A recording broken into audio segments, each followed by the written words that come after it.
My top 3 tips for plant identification are: use a hand lens, do lots of repetition, and pay more attention to the plants rather than books.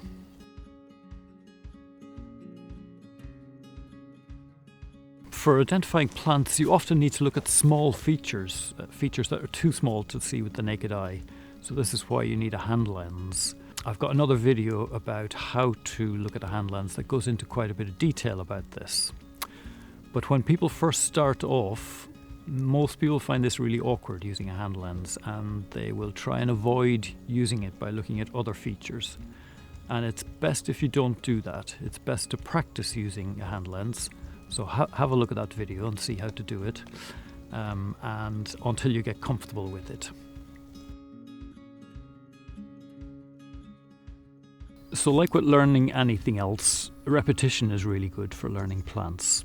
So try to get out at least once a week if you can in the field season, or even better, get out every day looking at plants. If you're lucky enough to be working on a survey that's involving a lot of field days, that's really good for your plant identification, bringing that on. If not, maybe make up your own project that encourages you to get out regularly. So you might take part in some kind of organised survey in your local area, or you might even just make lists of sites in your area for yourself. So things like making lists are really good, because you have to look at the plants. You look at the same common species again and again. That's really good. So it's not just about finding new species. It's very good to see the same things many times. That helps reinforce your learning. You could make drawings of the plants. That again reinforces what you've learned. Another good thing to do, particularly to learn the plant names, is when you find a species that's new to you and you learn its name for the first time, then every time you see it after that for a while, always repeat the name to yourself, like saying hello to it every time you meet it again, and that will help you remember the name.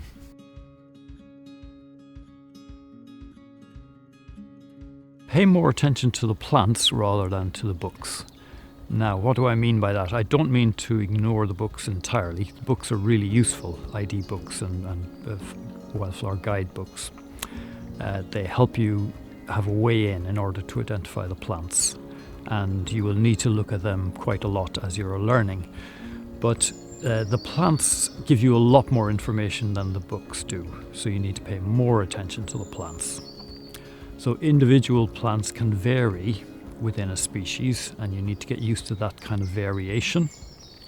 They might vary because of the environment they're growing in. Maybe on a rich soil or a poor soil, a plant will look a bit different. It will vary at different times of the season, depending on how much it's grown. If a plant is being grazed and regrows, it might look a bit different. There are all sorts of reasons why you get variation. So in a book, it kind of captures the ideal kind of theoretical summary of the plant, but you get a lot more information from the plants themselves.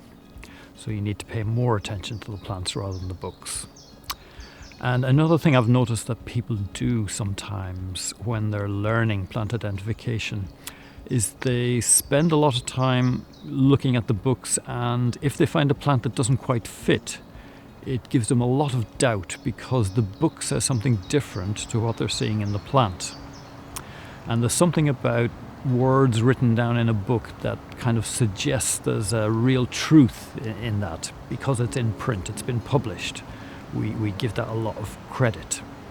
But when you're learning about plant identification, you need to be aware that the books are only an idealized summary of what the plants might be like. So the plants won't always look exactly like that.